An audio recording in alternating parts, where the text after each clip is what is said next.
오늘은 출애굽기 21장 1절에서부터 11절까지 말씀을 통하여서 하나님의 은혜의 말씀을 나누려 합니다. 계속되는 하나님의 법규, 법률, 삶의 원칙들을 말하죠. 제일 먼저 하나님께서 우리에게 십계명을 주셨습니다. 가장 큰 계명이죠. 10가지의 규범을 주셔서 믿는 자, 하나님의 백성은 이렇게 살아야 한다라고 하나님께서 규범을 정해 주셨습니다. 그리고 이제 21장 오늘은 하나님께서 1절에서부터 11절까지 종에 관한 법에 대해서 말씀해 주셨습니다. 지금 현재 사회에는 뭐 종이 없죠. 그런데 옛날 지금으로부터 3,600년 전쯤 되는 거 아닙니까? 어마어마하게 오래된 옛날의 일인데 그 당시의 종의 제도에 대해서 언급을 하고 있습니다.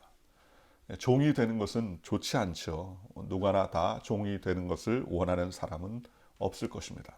그러나 부득이한 일로 인하여서 종이 되는 경우가 있었습니다. 예를 들면 전쟁으로 인한 종이 되는 경우, 그리고 또 채무로 인한 노예가 되는 경우, 연소자, 매매 이와 같은 여러 가지로 인하여서 노예가 되고, 또 먹고 살기 위한 생계형, 스스로 자신을 노예로 파는 생계형 노예들이 있습니다. 고대 근동의 사회에도 별반 다르지 않았다는 것이죠. 히브리인들은 노예를 정할 때 하나님께서 오늘 법률로 그 노예가 어떻게 살아가야 될지, 한마디로 말하면 이 노예법은요, 약자인 노예들을 보호하는 법이다라고 그렇게 말할 수 있습니다. 내가 히브리 종을 사면 그는 6해 동안 섬길 것이요 7째 해는 몸값을 지불하지 않고 나가 자유인이 될 것이며. 히브리 종을 사왔어요.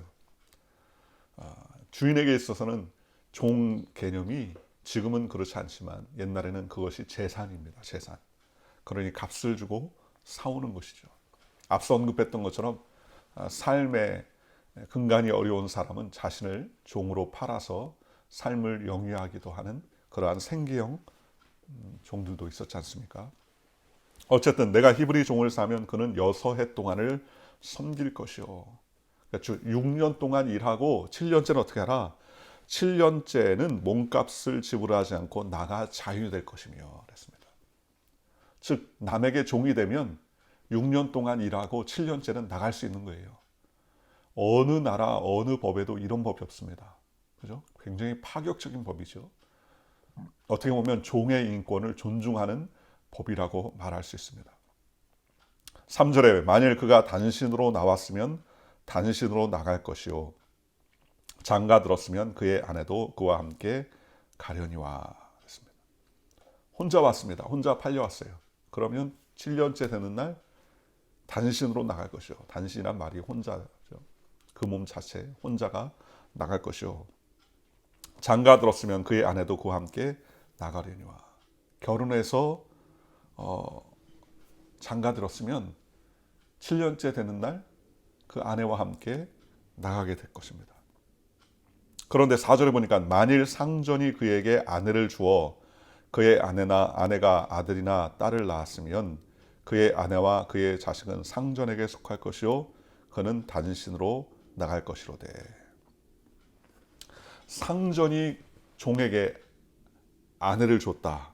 쉽게 말하면 상전이 데리고 있었던 여종을 갖다가 그 남종에게 혼인시키고 결혼을 시켰다. 그리고 그 아내와 그 남편이 종들이죠. 종 부부가 자녀를 또 낳았다. 그렇게 되었을 때에는 7년째 됐을 때에는 남종만 나가라는 겁니다. 왜요? 여종은 누구의 소유입니까? 여종은 주인의 소유라는 거예요. 철저하게 주인의 뭐예요? 재산입니다. 재산. 어떻게 그럴 수 있냐라고 말할 수 있지만 노예 자체가 주인에게 있어서는, 종에게 있어서는 인권의 문제지만 주인에게 있어서는 재산권의 문제예요. 그러니 남종이 들어왔을 때 그 남종을 주인이 여종을 줘서 결혼시켰으면 그러면 7년째 됐으면 나갈 때는 남종 혼자 나가고요.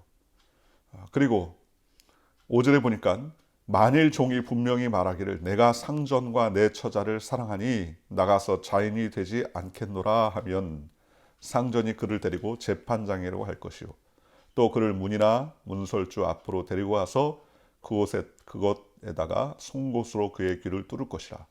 그는 종신토록 그 상전을 섬기리라. 자, 상전이 이제 7년째 돼서 결혼한 종이 나가게 되었습니다. 그런데 종이 보니까는 아내를 사랑합니다. 헤어지기 싫습니다. 그리고 종의 주인이 좋아요. 선한 사람입니다. 여러 사람들이 있겠죠. 근데 선한 사람이에요. 아내도 사랑하고 자식도 사랑하고 특별히도 주인도 사람이 선해서 자기를 종처럼 생각하지 아니하고 자식처럼 혹은 뭐 일꾼처럼 그렇게 생각해 주더라는 겁니다. 아무것도 없는데 나가서 어떻게 삶을 삽니까? 당장 먹고 사는 문제가 봉착되지 않겠습니까? 그래서 상전과 내 처자를 사랑하니 내가 자인이 되지 않겠습니다. 나는 평생 동안 이 집에 종으로 살기를 원합니다. 라고 하면 그 주인이 재판장에게 가서 그를 문이나 문설주, 그죠? 나무로 되어 있는 문이나 문설주에 귀를 대고 그의 송곳으로 그 귀를 뚫는다. 그랬습니다. 그는 종식토록 그의 상전을 섬기리라. 그래서 귀를 뚫는 것은 신분을 얘기하는 거예요. 신분을. 나는 이제는 평생토록 이 주인만 섬깁니다. 나는 평생토록 떠나지 않습니다. 나는 7년이 돼도 자유되지 않고 나는 영원토록 죽을 때까지 이 주인만을 섬기겠습니다. 하고 귀를 뚫습니다. 종의 신분이죠. 종의 신분입니다. 그래서 귀를 뚫은 종, 귀가 뚫려가지고 귀가 뚫렸으니까 이 귀가 뚫린 것이 막히지 않게 하기 위해서는 뭐 표시를 했을 거 아닙니까? 뭐 귀걸이를 달든가 했겠죠. 그러면 뭐합니까? 아, 저 종은 그 주인에게 일평생 헌신하기로 결단한 종이구나 라는 것을 의미한다는 겁니다. 그러니 귀걸이의 시초가 뭡니까? 종의 신분을 유지하겠다. 나는 평생 종이 되겠다 하는 표시 중에 하나일 것이라고 말씀드릴 수 있습니다. 그리고 평생토록 상전을 섬기게 되는 것이죠. 7절에 사람이 자기 딸을 여종으로 팔았으면 그는 남종같이 나오지 못할지며 만일 상전이 그를 기뻐하지 아니하며 상관하지 아니하면 그를 속례하게 할 것이나 상전이 그 여자를 속인 것이 되었으니 외국인에게는 팔지 못할 것이니라. 자기 딸을 여종으로 팔았어요. 삶이 어려우니까 딸도 종으로 팔 수가 있죠. 그런데 그 여종은 남종같이 나오지 못할지며 그랬습니다. 9절에 만일 그를 자기 아들에게 주기로 하였으면 그를 딸같이 대우할 것이요 그랬습니다. 보통 여자들을 종으로 사는 경우 대부분 첩으로 여기는 경우가 많이 있었다고 합니다. 그런데 만약 종으로 들어온 그 여종을죠 자기 아들에게 주기로 했으면 그를 딸같이 대우해라. 자기 아들에게 주기로 했으면 딸같이 대우하라는 거예요. 종이 아니라 딸처럼 대우하라는 것이죠. 10절에 만일 상전이 다른 여자에게 장가를 들지라도 그 여자의 음식과 의복과 동침하는 것은 끊지 말 것이요. 상전이 다른 여자에게 장가 들었다.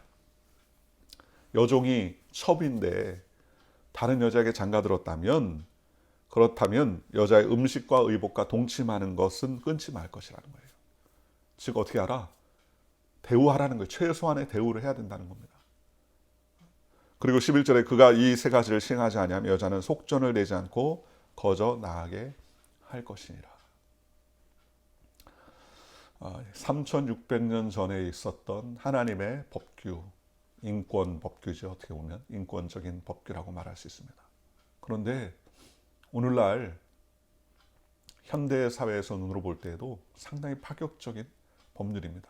노예법이죠. 종을 어떻게 대할 것인가. 딸처럼 대해라. 그죠? 7년째 되면 그를 자유인으로 풀어줘라. 하나님 인권법입니다.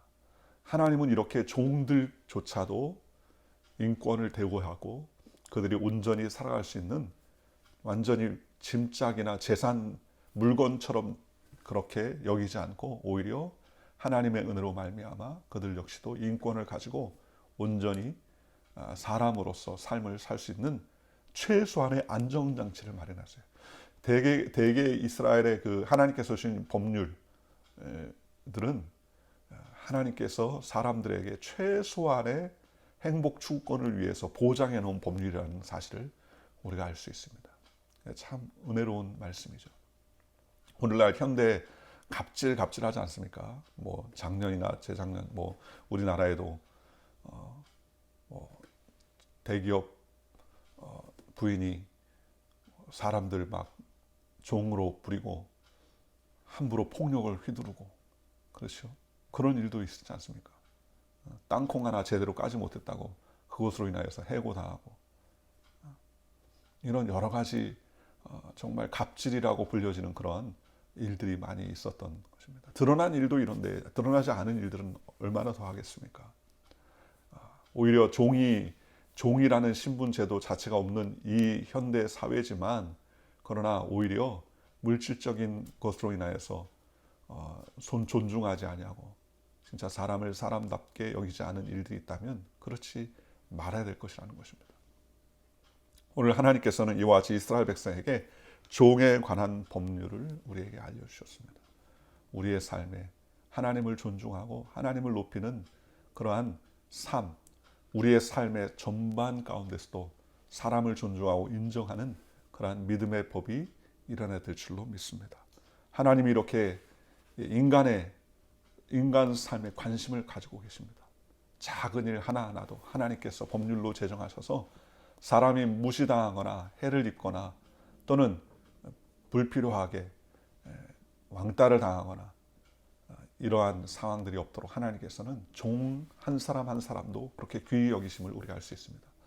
사도 바울은 종 자체도 자유하게 하고 그를 하나님의 일꾼으로 세워서 하나님의 거룩한 백성으로 세움받게 하는 일들도 있지 않습니까? 오네시모 같은 사람은 상전에게 해를 입히고 도피하다가 사도 바울을 만나서 하나님의 거룩한 일꾼이 되어 그를 상전에게 돌려보내고 상전에게 용서해 주라고 그리스도의 좋은 일꾼으로 같이 동역하라고 권면하는 그러한 서신을 써기도 했었지 않습니까?